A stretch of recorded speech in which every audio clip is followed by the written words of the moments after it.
Ryan Henderson moved through the bustling streets of downtown Los Angeles, his mind clouded with unfinished business deals and the pressure of a collapsing timeline.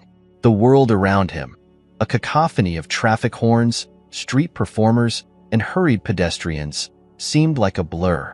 As the CEO of Henderson Developments, he was always planning his next move, negotiating a merger or calculating the rise and fall of market shares.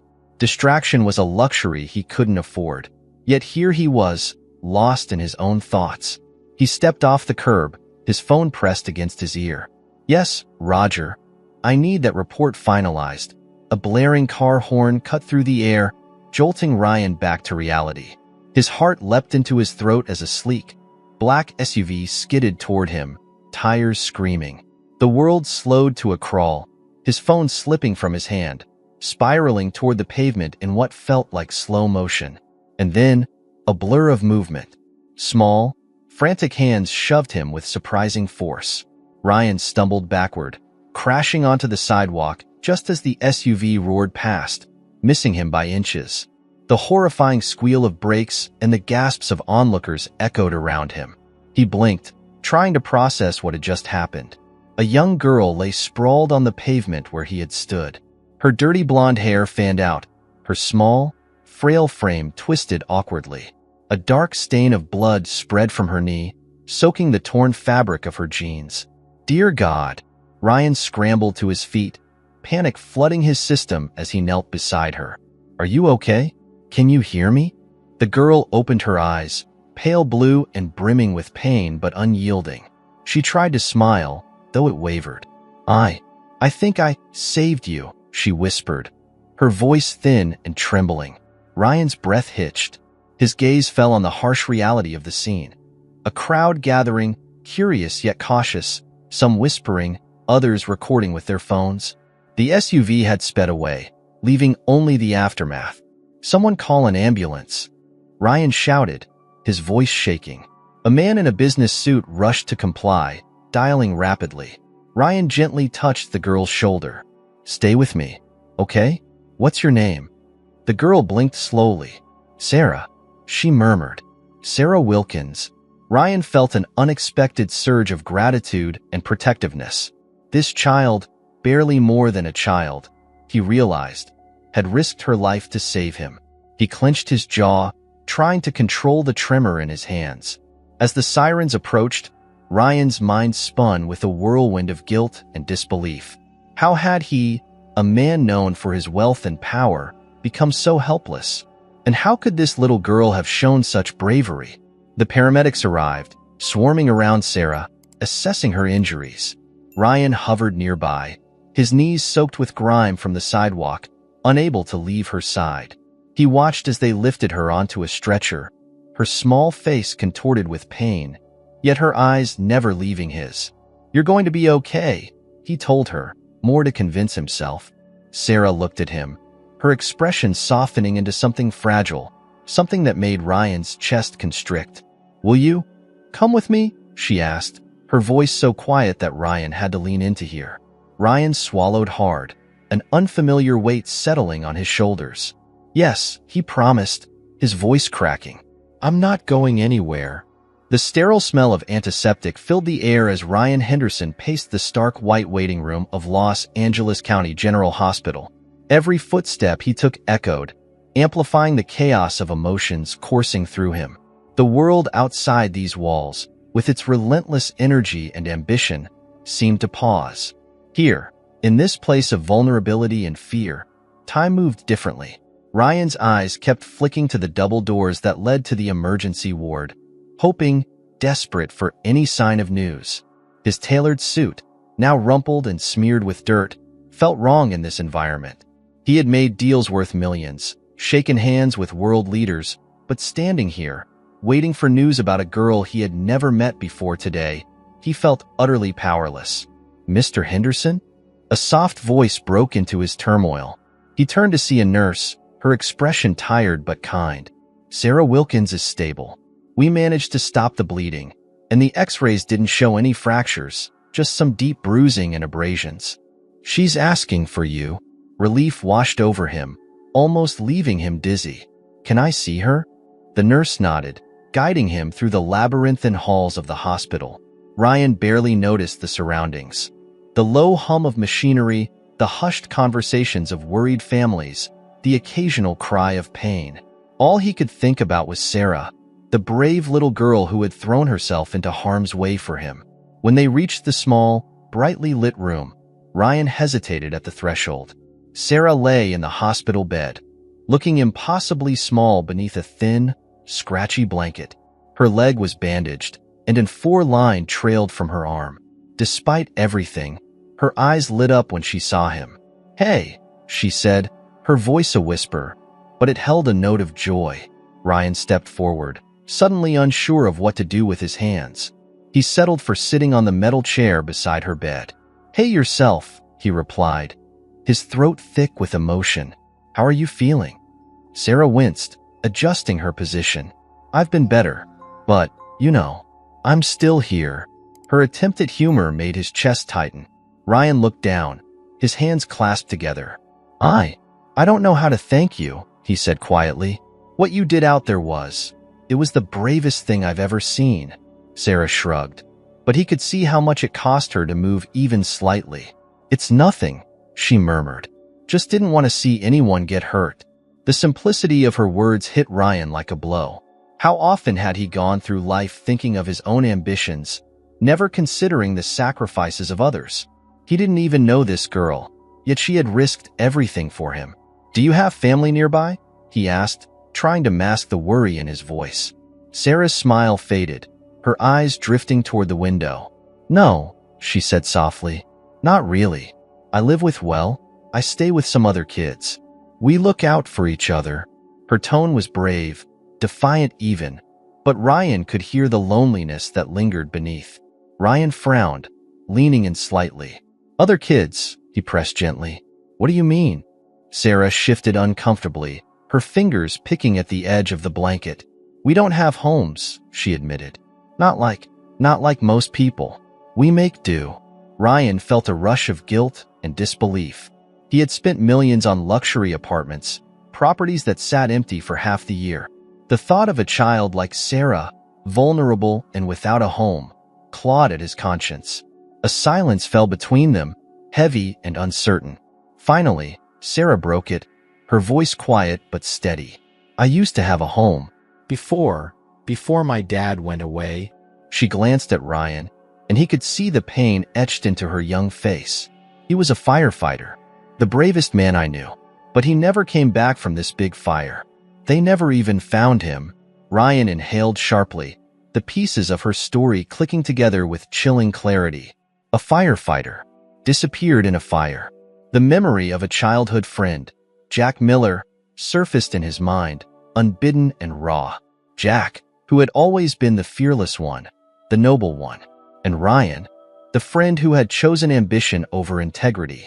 Sarah watched him closely, her eyes narrowing.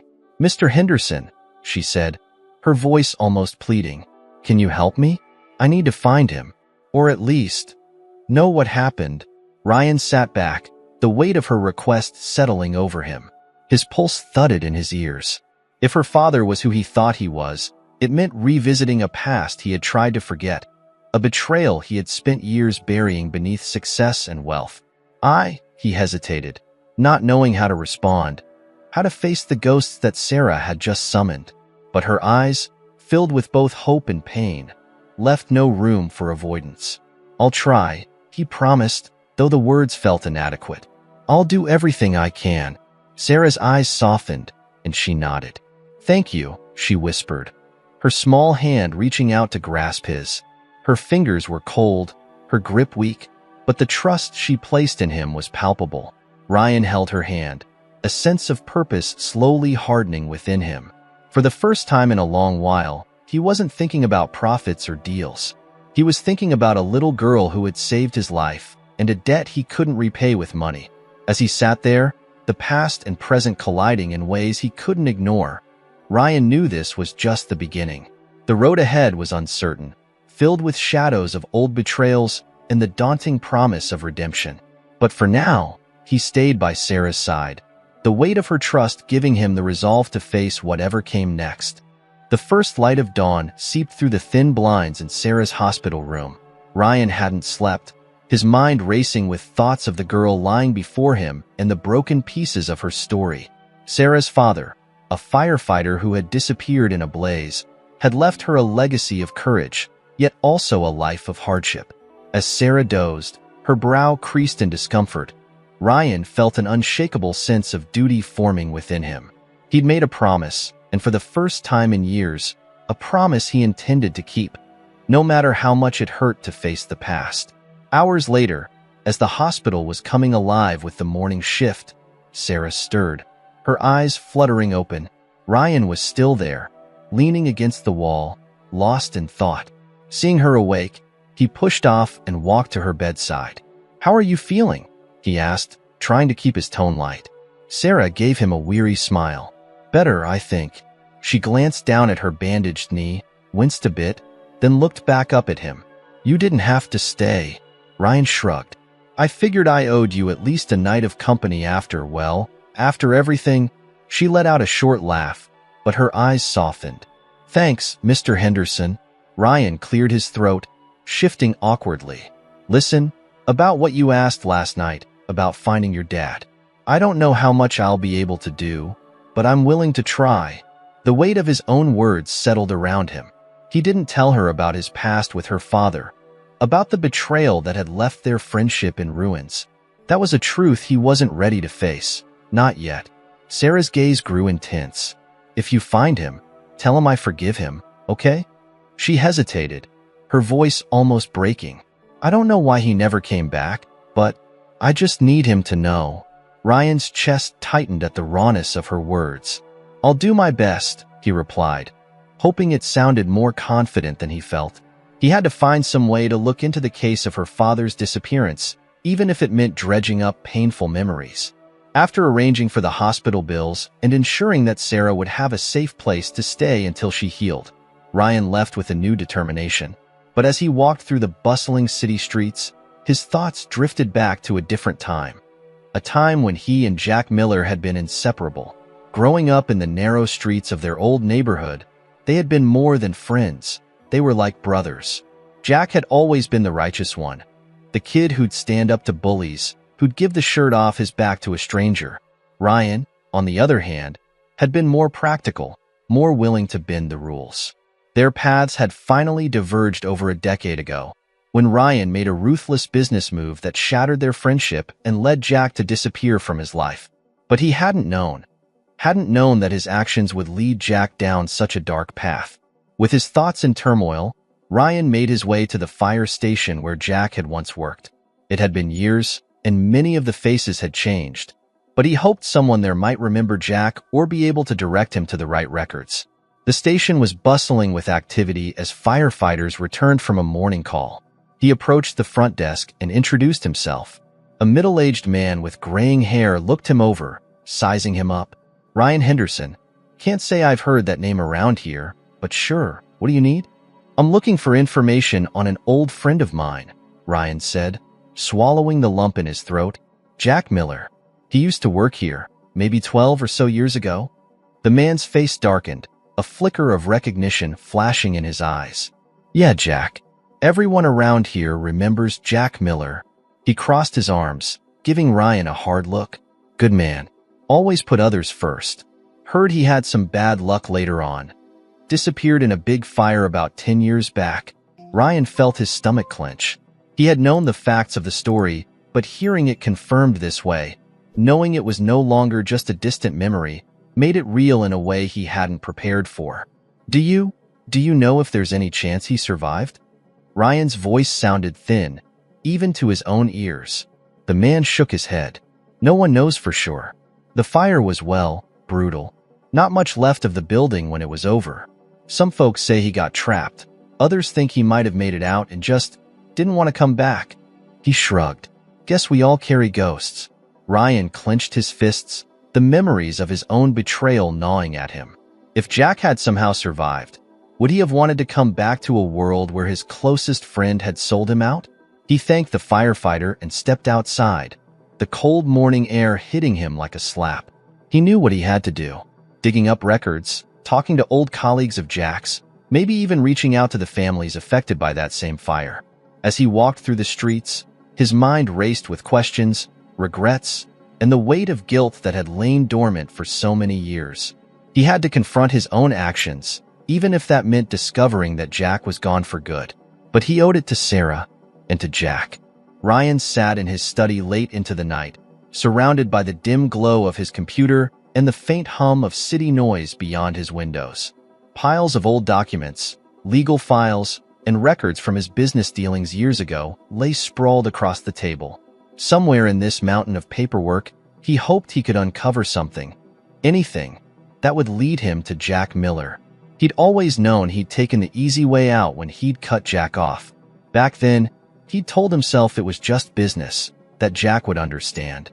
Now he could only wonder how blind he had been, how deep the consequences of that decision ran. Ryan knew that if he was going to uncover Jack's fate, he had to start with what had torn them apart. One document in particular caught his attention, the contract for a development project called Hillside Gardens. It had been one of his earliest and shadiest deals.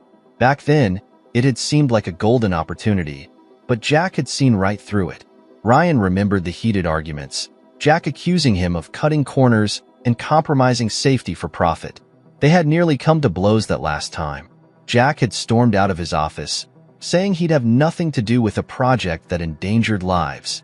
But Ryan had moved forward, ignoring Jack's warnings.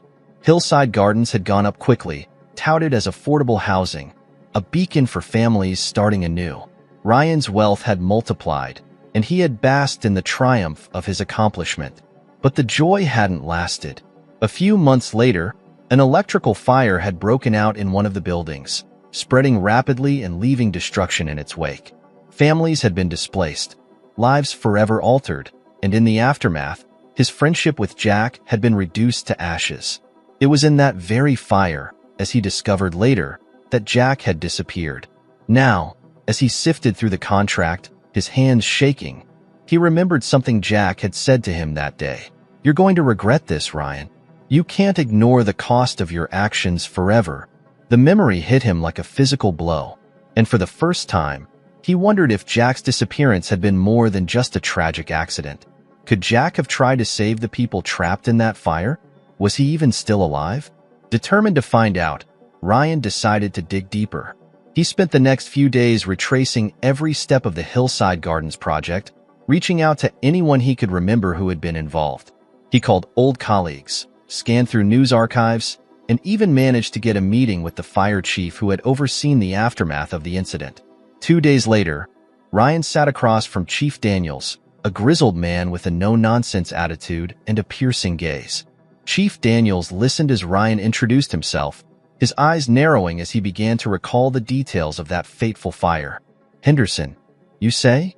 Chief Daniels leaned back, folding his arms. "That was a damn mess, if you ask me. Lost a good man that night. Jack Miller. You two were close, weren't you?" Ryan nodded, the guilt heavy in his throat. "Yes, we were. I'm trying to find out if there's any chance he survived. His daughter needs closure. She still thinks he's out there somewhere." The chief's expression softened, a flicker of sympathy breaking through his gruff demeanor. Jack was one of the best. He went in when others wouldn't have dared. That fire, it was bad. Got out of control in minutes. He sighed deeply, rubbing a hand over his face.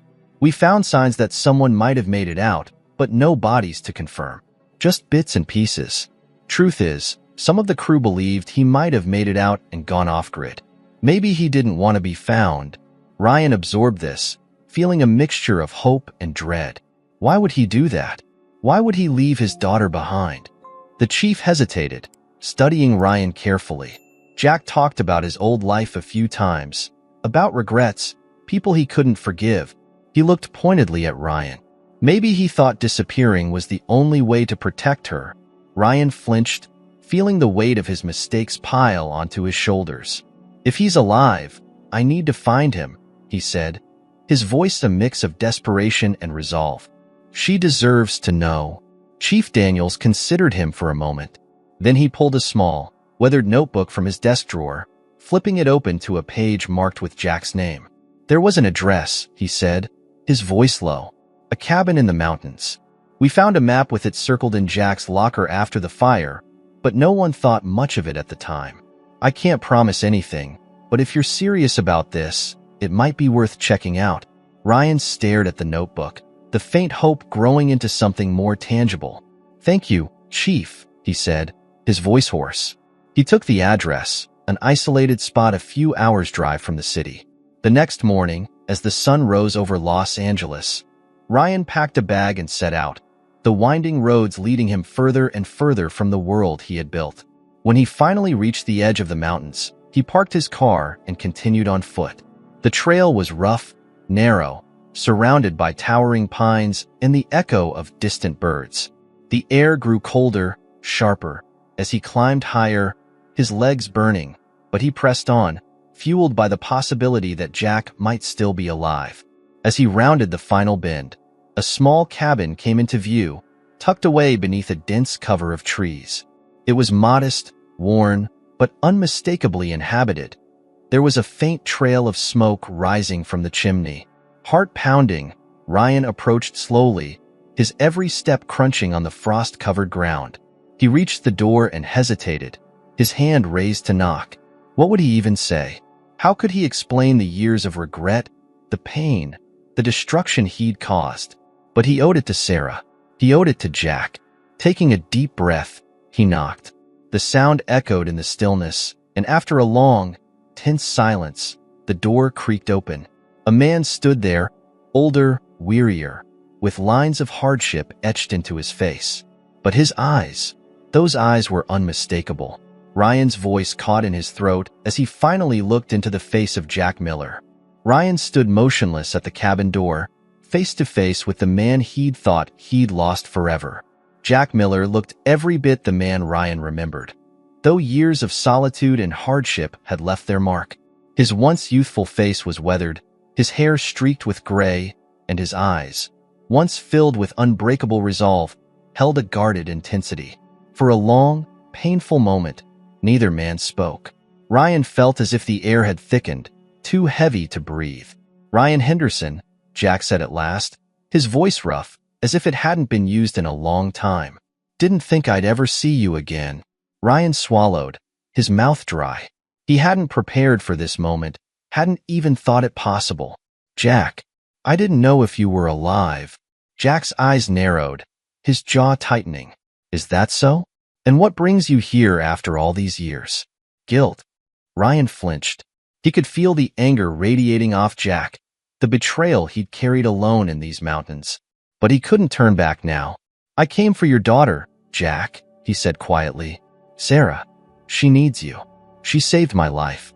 She thought you were gone forever, but she never stopped hoping." At the mention of Sarah's name, something in Jack's gaze softened, the hardness flickering. "Sarah," he whispered, more to himself than to Ryan. He looked down, his shoulders sagging as if the weight of years had finally caught up with him. Ryan took a hesitant step forward. "She's strong, Jack. She's been surviving on the streets, but she's hurt. She's lost without you. She asked me to find you." Jack turned away, stepping back into the shadows of the cabin. "Come in," he muttered, his voice barely above a whisper. Ryan followed, crossing the threshold into a room filled with sparse furnishings. A small table, a worn-out armchair, a few scattered books, and the bare essentials for living off the grid. The place felt cold, as if it hadn't been warmed by human companionship in years. Jack poured water into a tin cup and handed it to Ryan, who took it with a quiet nod. "So," Jack began, his voice filled with bitterness, "after all this time, you finally care. About Sarah. About what happened." Ryan winced, gripping the cup tightly. "Jack, I made mistakes. I didn't know what the cost would be. I thought about money, success, about everything but the people I was hurting. And you paid the price." He hesitated, the words catching in his throat. "I never meant for it to happen that way." Jack's face hardened, his lips pressed into a thin line. "I spent my life trusting you, Ryan. I was there every time you needed someone. When you decided that profit mattered more than people, I was still there, trying to talk sense into you. And that fire, The one that nearly took my life. It was because of that deal. All those families, Ryan. They had nothing. Ryan looked down, guilt flooding him anew. I know, Jack, he murmured. That fire. It burned away more than just buildings. It destroyed everything we built. Our friendship, your trust, and Sarah's life. Jack clenched his jaw, pacing in the small space, clearly wrestling with emotions he'd buried for years. When I got out of that building, I thought about going back, about trying to rebuild. But I was broken, Ryan. I didn't think I had anything left to give her. Ryan stepped forward, his voice steady but pleading. But you're here, Jack. You're alive. Sarah has no one else. She risked her life for me without hesitation, and she doesn't even know the truth. Jack stopped, his back to Ryan, shoulders rigid. She doesn't know? He asked, his voice raw. No, Ryan said. She knows you were a firefighter. She knows you disappeared. But she doesn't know about me. About what drove you away. Jack turned slowly, his eyes red-rimmed but resolute. She deserves better than that, Ryan. She deserves better than us. Ryan felt a surge of desperation. Then give her better, Jack. You're her father. She doesn't want anything from me. She wants you. And if you won't do it for yourself, do it for her. She asked me to find you so she could tell you she forgives you. She's a child, Jack, but she's carrying more pain than she should. The words seemed to penetrate, and Jack's eyes softened with a mixture of grief and longing. He sank into the armchair, his face buried in his hands. I've thought about her every day.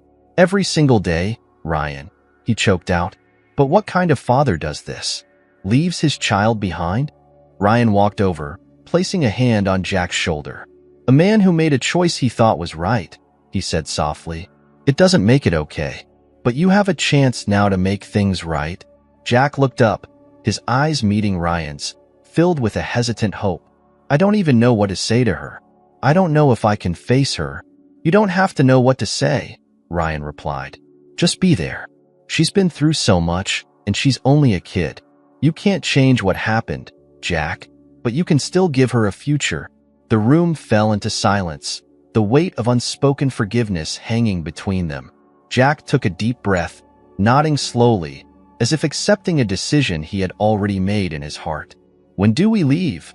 He asked finally, his voice barely above a whisper.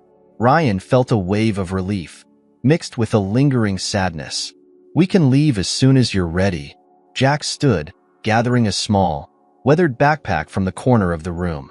He moved slowly, as though waking from a long slumber, and Ryan could see the faint glimmer of hope rekindling in his eyes. They left the cabin in silence, descending the mountain trail together, their footsteps crunching over fallen leaves and frozen earth. Ryan glanced at Jack occasionally, watching the man he had once known as a hero walk beside him, worn but unbroken.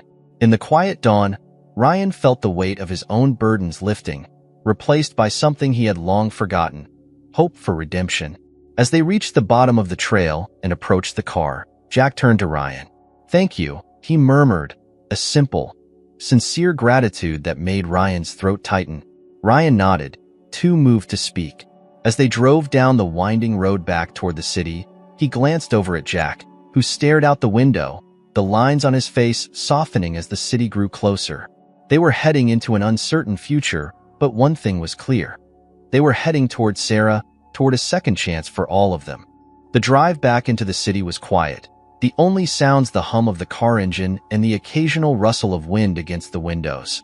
Ryan glanced over at Jack periodically, noting the tension in his friend's shoulders, the nervous way his hands fidgeted with the straps of his worn backpack. Jack was lost in thought, his eyes focused on the passing landscape, though Ryan suspected he was barely seeing it. It was nearly dusk when they pulled into the hospital parking lot. The soft glow of the streetlights illuminated the building, casting long shadows across the pavement. Ryan parked, took a steadying breath, and turned to Jack. She's in room 312, he said, his voice gentle. She doesn't know we're coming, but she's been asking for you. Jack nodded, his face pale. I still don't know what to say, he admitted, his voice barely audible. Ryan placed a hand on his shoulder. You don't have to say anything. Just let her see you. That'll be enough. Jack took a shaky breath, then opened the car door. They walked side by side, passing through the sterile halls of the hospital, the smell of antiseptic and the low hum of medical machines filling the air. Nurses bustled past. Families sat in quiet clusters, faces etched with worry. But to Ryan and Jack, all of it blurred into the background as they made their way towards Sarah's room. As they reached the door, Jack hesitated, his hand hovering over the handle. Ryan waited, sensing the storm of emotions surging through his friend. I thought I'd lost her," Jack whispered, his voice breaking. "All these years, I thought it was better this way. But now," he swallowed hard, a tear slipping down his cheek. "I don't deserve this. I don't deserve her forgiveness." Ryan's voice was firm but compassionate. Maybe not. But she wants to see you, Jack. She wants her father back." Jack nodded, wiping his face, and slowly pushed the door open. Inside, the room was quiet, dimly lit by the soft glow of a bedside lamp. Sarah lay curled on her side, her bandaged leg propped up on a pillow. She looked fragile, smaller than she had in Ryan's memory, her blonde hair splayed out against the pillow. The sound of the door opening stirred her, and she blinked awake, her eyes adjusting to the dim light. When she saw Jack standing in the doorway, her face froze, confusion and disbelief flickering across her features. "Dad," she whispered, her voice barely a breath. Jack took a tentative step forward, his expression filled with a mixture of relief and pain. "Sarah, it's me. I'm here." Tears welled up in Sarah's eyes as she struggled to sit up, wincing from the effort. She reached out a trembling hand, as if afraid he might vanish if she moved too quickly. Jack crossed the room, sinking to his knees beside her bed, and took her hand in his own. You're really here," Sarah murmured, a tear slipping down her cheek. Jack nodded, his own eyes red-rimmed. "Yes, sweetheart, I'm here." She looked at him, searching his face, as though memorizing every line, every wrinkle, every sign of the years that had passed. Why did you go away?" she asked, her voice fragile, filled with the raw pain of a child who'd spent years wondering. Jack's gaze dropped, shame and regret pooling in his eyes. "I thought I was doing the right thing," he whispered. "I thought that you'd be better off without me. I was broken, Sarah. I didn't know how to be the father you needed." Sarah shook her head, gripping his hand tighter. "But I needed you," she said, her voice thick with emotion. "I waited and waited. I didn't care about anything else. I just wanted you back." Jack let out a shuddering breath, his voice breaking as he replied, "I'm so sorry, Sarah. I thought I was protecting you, but I was wrong. I was so wrong." She pulled his hand closer, her fingers tracing the rough calluses and scars. "I forgive you, Dad," she whispered, her voice a mixture of strength and vulnerability. "I don't care about the past. You're here now, and that's all I ever wanted." The weight of her forgiveness seemed to shatter something within Jack, and he let out a quiet, anguished sob, clutching her hand as if it were the only thing grounding him to this moment. Ryan watched, his own eyes stinging as he stood in the corner, feeling like an intruder in this intimate reunion, yet knowing he was witnessing something profound. After a long silence, Sarah looked over at Ryan, her gaze softening. "Mr. Henderson, thank you," she said quietly, "for everything." Ryan managed a small smile, his throat tight. "You don't have to thank me, Sarah. You're the one who saved me. I just kept a promise." Jack looked up at Ryan, gratitude shining in his weary eyes. "You brought her back to me, Ryan," he said, his voice filled with an emotion Ryan hadn't expected, an unspoken forgiveness. "I don't know how to repay you for that." Ryan felt a surge of relief, the tension of years of guilt and regret slowly unraveling. "Then don't," he replied, his voice steady. "Just be there for her. That's all I ever wanted." They sat in silence for a few minutes, letting the weight of the moment settle, the shadows of the past finally giving way to something brighter. Ryan knew there was still a long road ahead, for both Jack and Sarah, but they had each other now. They had the one thing that mattered most, a chance to heal, to rebuild what had been lost. As the nurse peeked in to check on Sarah, Ryan took that as his cue to leave. He glanced back at Jack and Sarah, their hands still clasped, their bond somehow stronger than it had ever been. "I'll be around if you need me," he said quietly, "but I think you two have a lot to catch up on." Jack nodded, giving Ryan a look of understanding and gratitude that needed no words. Ryan took one last look at Sarah, her face now filled with hope instead of sorrow, and turned to leave. As he walked down the quiet hospital corridors, he felt a sense of peace settle over him, a peace he hadn't known in years. The weight of his mistakes wasn't gone, but it felt lighter, less oppressive, as if he had finally started to atone. Outside, the city lights glimmered in the fading twilight, and Ryan took a deep breath, letting the cool air wash over him. There was still work to be done, still ways he could make a difference, and he knew now, with absolute clarity, that he wouldn't be doing it alone. Days passed, each one seeming to carry a quiet, fragile peace as Jack and Sarah began to rebuild their connection, piece by piece. Ryan visited them in the hospital often, always finding them a little closer, a little more whole than before.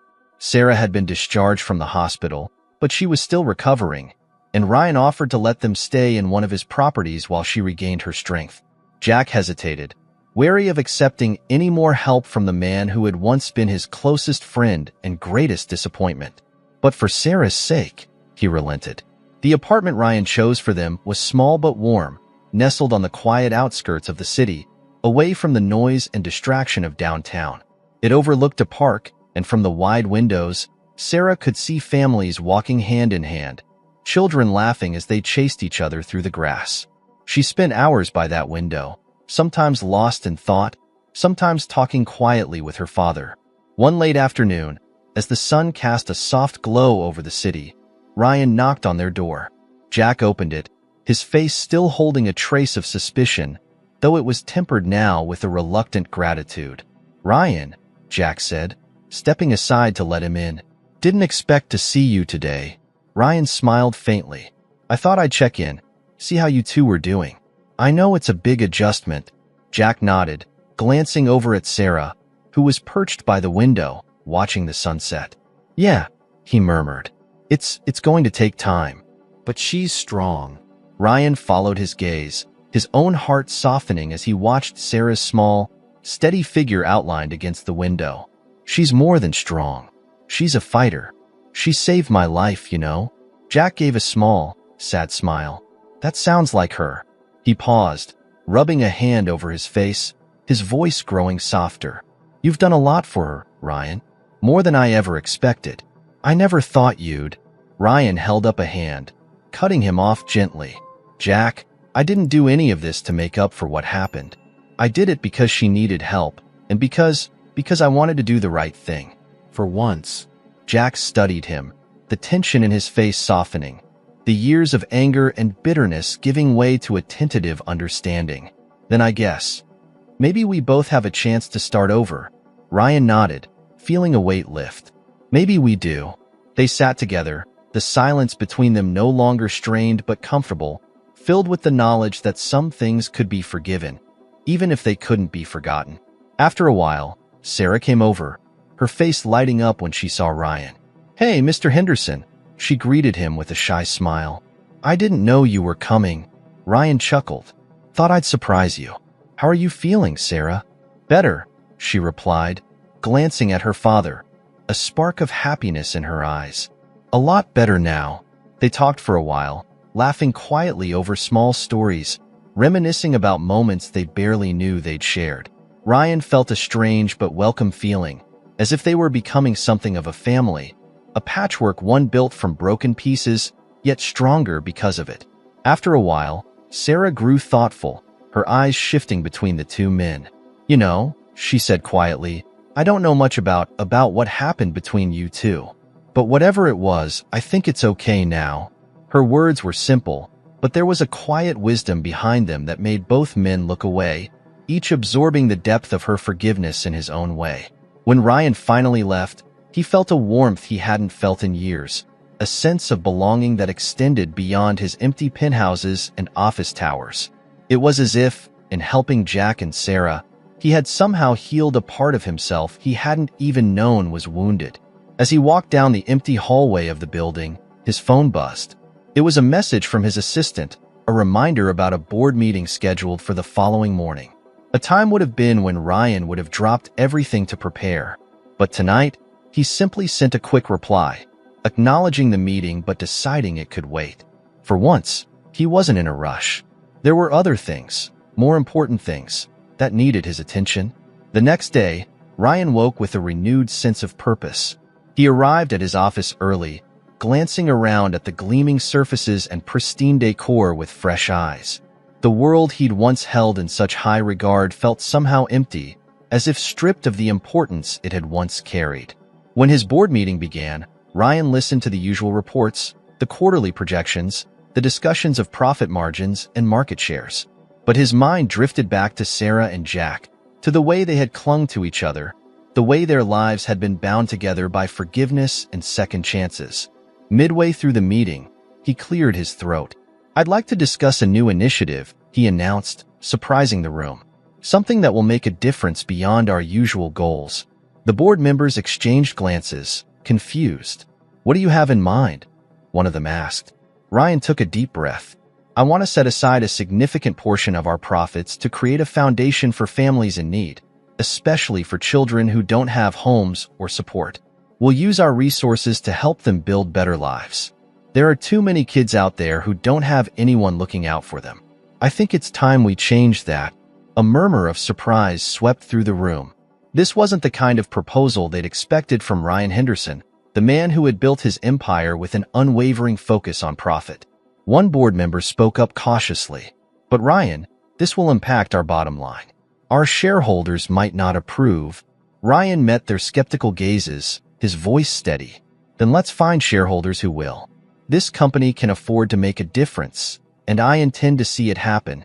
There was silence as the board members digested his words, each of them slowly coming to terms with the new direction Ryan was proposing. But Ryan didn't need their approval. He felt certain for the first time in years, guided by a conviction that went beyond profit or reputation. He was finally building something that mattered. As he walked out of the boardroom, a sense of peace filled him. The ghosts of his past would always be with him, but he knew now that he could live with them, could even use them as a reminder of the man he wanted to be. And as he stepped out into the bright Los Angeles sunshine, he couldn't help but smile, knowing that, at last, he was on the right path. The car ride back from the shelter was quiet, yet the silence held a kind of peace that hadn't existed before. Jack sat in the passenger seat, staring out at the Los Angeles skyline, the familiar weight of regret feeling lighter with each passing mile. In the back seat, Sarah leaned her head against the window, lost in thought, a faint smile playing on her lips as she recalled the children she had met that evening. For the first time in years, Jack felt that he was beginning to atone for his absence, his failures, and his silence. But he also knew he couldn't have reached this point alone. When they arrived at the apartment, Sarah went to her room, leaving the two men alone. Jack lingered in the living room, glancing at Ryan. "You know," he began, his voice rough from a night of raw emotion, "when I left the city, I thought I'd never look back. I wanted to bury all of it. My past, our friendship, the failures. But I guess life has a way of pulling you back to the things you thought you could leave behind." Ryan met his gaze, nodding. "I understand. I thought I could bury it too. But seeing Sarah, seeing the hope she has even after everything, she reminded me that I can still make a difference, that it's not too late to make things right." Jack looked away, emotions flashing across his face. "You're lucky, Ryan. You still had the chance to make things right without losing everything. Some of us didn't get that choice. But I suppose maybe we're both finding it now." Ryan sensed the shift, a fragile truce forming between them that might grow stronger in time. "We're not the men we were, Jack," he said quietly. "And maybe that's the point. Maybe we had to lose who we were to find what really mattered." Jack didn't respond right away, but there was an understanding in his eyes, a recognition that Ryan's words resonated deeply. They both had scars from betrayal, from guilt, from decisions that had shattered lives. Yet here they were, standing on the brink of a new beginning, shaped by those very scars. A week later, Ryan invited Jack to meet with him at the headquarters of Henderson Developments. Jack hadn't set foot in an office building in years, much less one as impressive as the towering glass skyscraper that bore Ryan's name in bold letters. Stepping into the lobby felt surreal, a collision of his past and present as he walked past walls of polished marble and glass. But he was here on a new mission now, one that meant more to him than any success he'd once imagined. Ryan greeted him at the front and led him through a hallway adorned with sleek, modern art. They passed rows of cubicles and bustling staff members, all carrying stacks of documents, moving with the focused energy of people chasing deadlines. They were heading to a large conference room where several team members of the newly formed Second Chances Foundation waited, ready to discuss expansion plans and ideas for reaching more families. Jack took a seat, feeling the weight of all he had been through, and yet he was present, engaged, ready to contribute. He scanned the faces of the team members, all professionals with clean-cut appearances and focused expressions. They looked at Jack with curiosity, not recognizing him as the man Ryan had once nearly destroyed in his quest for success. To them, he was someone new, someone with a vision they were eager to hear. Ryan introduced him formally, his tone full of respect. "This is Jack Miller. He's the reason we're doing this. His experiences have shaped the way we're approaching this foundation, and I'd like you all to listen closely. He knows this work better than anyone here. He's lived it." The words hit Jack with an unexpected force. Ryan was giving him a place of honor, a recognition that Jack never thought he'd receive from him again. He cleared his throat, nodding in thanks, though he was nearly overwhelmed by the weight of the moment. "Thank you, Ryan," Jack said, his voice steady despite the emotions churning inside him. "I won't pretend to have all the answers, but I do know what it's like to be on the other side. I've met people who needed help and had nowhere to turn. They're not just numbers or projects. They're kids like Sarah, people who fell through the cracks and have no one looking out for them. That's what this foundation needs to be for. Finding those people, giving them a hand when they've been pushed down." The room was silent, each team member listening intently. Jack spoke about his own experiences, the faces he remembered from his years working with people in desperate situations, and the stories that had stayed with him long after he'd left the city. He talked about what it felt like to be a firefighter and the helplessness of watching lives unravel because of circumstances beyond anyone's control. One of the team members, a young woman named Mia, raised her hand, her face thoughtful. "Mr. Miller, what do you think is the most urgent need for the people we're trying to reach? Is it housing, education, or something else?" Jack considered the question, leaning forward. "Honestly, it's all of those things. But if there's one thing that makes the biggest difference, it's stability. Kids can't think about school if they don't know where they're sleeping that night. Parents can't hold down a job if they're worried about putting food on the table. Stability is the foundation that everything else depends on. Without that, nothing else sticks." Mia nodded, scribbling notes, and Ryan watched Jack with a growing respect, realizing how much wisdom his old friend carried, how deeply Jack understood the reality behind the statistics and spreadsheets. After the meeting, as the team filed out, Ryan and Jack lingered in the empty conference room, the city skyline stretching before them through the vast windows. "Thank you for coming, Jack," Ryan said quietly, his expression sincere. "Your voice, it means something here. It's helping us see things that we couldn't see before." Jack nodded, his voice softer now. "Maybe this is what I needed too," he admitted. "To be part of something again, something real. I didn't think I'd ever find that." Ryan offered him a small smile. "Well, then maybe we both found what we were missing." Over the next few months, Jack and Ryan worked side by side, each contributing their strengths to the foundation. Jack helped design programs, met with families, spoke with social workers, and reached out to local communities to bring in volunteers. Ryan used his influence, securing funding, partnerships, and resources, channeling his once ambitious drive into something that made a tangible difference. Together, they saw the foundation grow from a small initiative into a network that reached across the city, touching lives, offering second chances to those who'd thought they'd run out of options.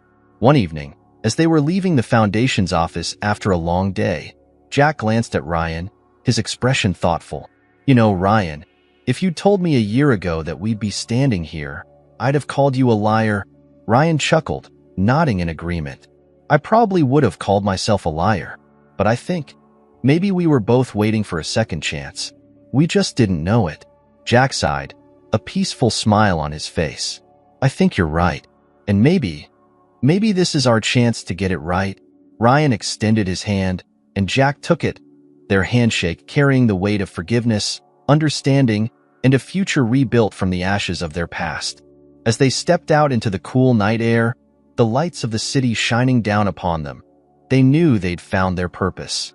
And for the first time, both men felt that they were exactly where they were meant to be, not as a real estate mogul or a forgotten hero, but as two friends dedicated to helping others find the hope they'd lost. Months turned into a year, and the Second Chances Foundation continued to grow, spreading across Los Angeles and beyond. With each new shelter opening, each family reached, and each life transformed, Ryan and Jack felt the powerful impact of their work. They had learned that healing was a journey, one that didn't come with quick fixes or easy answers but required patience, consistency, and dedication. One warm autumn afternoon, as the foundation prepared to open its fifth shelter in a small neighborhood just outside downtown, Ryan stood in the courtyard of the new building, watching volunteers finish the final touches. There were flowers planted along the entrance, bright murals painted by local artists, and cozy furniture carefully arranged in the common areas. This shelter, like the others, was designed to feel like home. As he observed, Ryan felt a surge of pride. Not the kind he'd felt years ago after closing big deals, but something richer, deeper. He thought back to his first visit to a shelter with Jack, remembering the faces of the children they'd met, the hopeful look in Sarah's eyes, and the gratitude he'd seen in Jack's. The sound of familiar voices drew his attention. Jack and Sarah had arrived, joining the small crowd gathering for the opening ceremony. Ryan waved to them, watching as Sarah beamed, her eyes taking in every detail of the new shelter. She had become a quiet symbol of resilience within the foundation, inspiring both the staff and the children they served. Her presence here today, at the place that would be a refuge for others like her, felt like the completion of a circle. "Hey, Mr. Henderson." Sarah greeted him cheerfully as she walked over, her father close behind. Ryan grinned. "Hey, Sarah, what do you think? Did we get it right?" Sarah looked around, her gaze thoughtful. "It's perfect," she said, nodding with approval. "I wish I'd had a place like this when I was out there, but I'm glad other kids will have it now." Jack joined them, his expression one of quiet pride. "You've built something real here, Ryan. This is more than I ever thought possible." Ryan looked between Jack and Sarah, a familiar sense of gratitude filling him. "It wasn't just me. We did this together. And we're not done yet." The ceremony began with a few words from the local council members and foundation directors, who shared the story of how Second Chances had grown from a simple idea to a vital part of the community. Ryan felt a mix of emotions as he listened, but it was Jack's speech that struck him the most. Jack stepped forward to address the small crowd, his voice steady but filled with emotion. "I've seen people lose everything," he began, looking out at the faces of the families and children who had gathered. "And I've been someone who lost a lot myself. I thought my mistakes had cost me everything, that there was no way back. But thanks to this foundation, I found a way to rebuild. I found a way to help others who feel lost. And I hope this shelter gives every person who walks through those doors the chance to start over, no matter where they come from or what they've been through." The crowd applauded, and Jack stepped back, glancing over at Ryan. There was an understanding between them, a mutual respect that needed no words. After the ceremony, the new residents began to settle in, exploring the cozy bedrooms, playing in the courtyard, and talking with the staff. Sarah moved easily through the crowd, greeting children and encouraging them to join her at one of the tables where she'd set up a small art station. She'd started volunteering regularly at the foundation, running activities and helping with programs for the kids. Her energy and kindness seemed to draw them in, and Ryan couldn't help but watch her, filled with pride for the young woman she was becoming. As the evening drew on, Ryan and Jack found themselves sitting on a bench in the courtyard, watching the sun dip below the city skyline. The golden light cast long shadows across the courtyard, painting the shelter in warm hues. "I don't think I ever thanked you properly," Jack said quietly, breaking the silence. "For everything you've done. For helping Sarah find me. For giving me this second chance." Ryan looked at him, his expression sincere. "You don't have to thank me, Jack. I'm the one who should be thanking you. You pulled me out of a life I thought I wanted but didn't need. You reminded me what mattered." Jack nodded, a faint smile on his lips. "Funny, isn't it? How we both had to lose everything to find something real." They sat in companionable silence, watching as Sarah helped one of the younger children with a painting. Her laughter rang out, bright and carefree, a sound that seemed to fill the courtyard with hope. "You know," Ryan said after a moment, his voice thoughtful, "I never thought I'd be here. I used to think success meant having everything: money, power, influence. But now I understand that it's about this. About being able to help people find a place where they belong." Jack watched him, his eyes filled with a quiet pride. "You've come a long way, Ryan. I think the man I knew all those years ago would be proud of who you are now." Ryan met Jack's gaze, and for a moment, he felt the weight of his past lift completely, as if he'd finally found the redemption he had been searching for. The darkness that had once shadowed their friendship had given way to something new, something stronger and more resilient. As the stars began to appear in the sky, Sarah joined them on the bench, her face flushed from excitement. "Did you see the kids?" she asked, her voice filled with joy. "They're already making friends, exploring everything. It's like they've finally found a home." Ryan smiled, nodding. "That's exactly what we wanted." The three of them sat together, watching as the shelter's lights illuminated the night, casting a warm glow that could be seen from the street. They knew that within these walls, countless lives would find hope, healing, and the chance to rebuild. And they knew that they, too, had found something precious, something that would carry them forward, together. When it was finally time to leave, Jack placed a hand on Ryan's shoulder. "Thank you," he said, his voice quiet but filled with meaning. "For everything." Ryan placed his hand over Jack's, giving it a firm squeeze. "No, Jack. Thank you." They turned to look back at the shelter one last time, each of them feeling a sense of peace and purpose that went beyond anything they had ever imagined. The future stretched before them, full of promise, full of second chances, and they walked away, knowing that they had not only changed the lives of others, but had transformed their own in the process. Months passed, and the Second Chances Foundation continued to grow, its impact reaching families and children all over the city. Word of its success spread, drawing support and volunteers from all walks of life, each person inspired by the Foundation's mission of redemption and rebuilding. What had once been an unlikely dream had become a symbol of hope for thousands, and each new shelter, each outreach program, and each smiling face only strengthened Ryan and Jack's resolve. Ryan sat in his office, reviewing the latest report. The foundation had expanded beyond what he'd initially imagined, adding partnerships with schools, training programs for parents, and mental health services for children and young adults.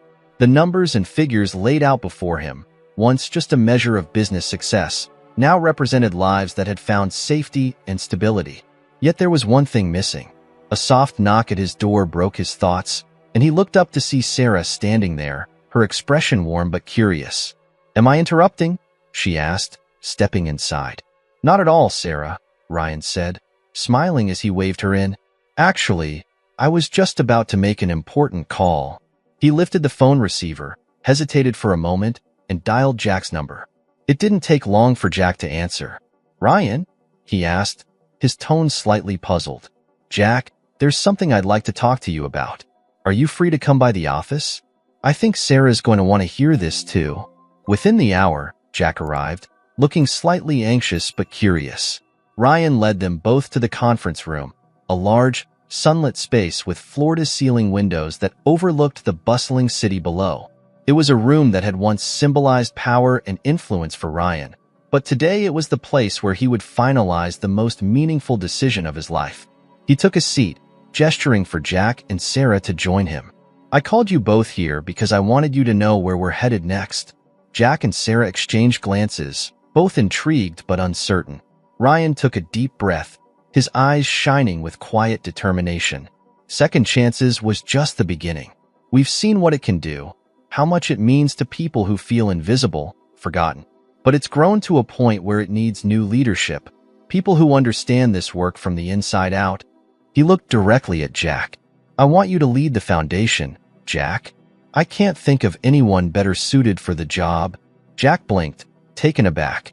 Ryan, are you sure? I mean, this has been your vision from the start. Ryan shook his head, his smile filled with warmth. It's our vision now.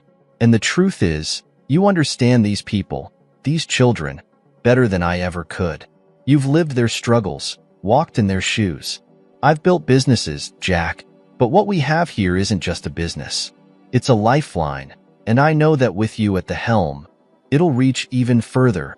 For a moment, Jack was silent, processing the weight of Ryan's offer. He'd come so far from the days of bitterness and resentment, yet the enormity of leading the foundation was overwhelming. Still, he saw the faith in Ryan's eyes, a belief in him that gave him strength. Jack finally nodded, a small, humble smile on his face. I'll do it, he said, his voice steady. But only if you promise to stay by my side, Ryan. We started this together, and I want to see it through with you. Ryan's smile widened, and he extended his hand. You have my word. They shook hands, and as Sarah watched, a sense of pride and contentment filled her. These two men, both flawed, both marked by past mistakes, had found a way to rebuild their lives and turn their pain into purpose. And now, they were doing it for others. Over the following months, Jack took on his new role with unwavering dedication, working tirelessly to expand Second Chance's reach and ensure its programs met the real needs of the people it served. Sarah remained deeply involved, her compassion and experience inspiring both staff and residents alike. She had blossomed into a young leader, her presence bringing comfort to children who had known only hardship. One crisp morning, as Jack and Ryan walked together through the latest shelter, Jack paused, looking around at the walls adorned with children's art, at the laughter and chatter filling the rooms, and at the volunteers who gave their time so selflessly. We've come a long way, haven't we? He murmured. Ryan nodded, a quiet satisfaction in his gaze. Further than I ever imagined. And I wouldn't change a thing. As they continued their tour, Sarah approached them with a small group of children who had just arrived at the shelter. She introduced each one to Jack and Ryan, her smile warm and welcoming, her words encouraging. Watching her, Ryan felt a surge of pride and gratitude for the journey they'd taken, for the second chance they had given each other, and for the lives they had touched along the way. That evening, the three of them sat together on a park bench outside the shelter, watching as the city lights flickered on, one by one. The air was filled with a quiet peace, the kind that comes only after a long, hard journey. They didn't need words to capture the meaning of this moment. They each felt it deeply, a shared sense of fulfillment and purpose that had once been unimaginable. Sarah looked at them both, her eyes full of gratitude. Thank you, she said, her voice barely a whisper. For everything. Jack placed an arm around her shoulders, pulling her close. No, Sarah, he replied, his voice choked with emotion. Thank you. You're the reason we're all here. You're the reason we found our way back. Ryan looked at them both, his heart full. We wouldn't have made it without you, Sarah. You saved us both in more ways than you'll ever know. As they sat together, watching the world go by, each of them knew that this was the beginning of a new chapter, one defined not by the mistakes of the past, but by the strength, resilience, and hope they had built together. They had found redemption, and in doing so, had created a legacy that would endure long after they were gone. And so, under the quiet Los Angeles sky, they stayed, bound by the unbreakable ties of forgiveness, love, and the knowledge that they had turned their pain into something beautiful, a light for others to follow.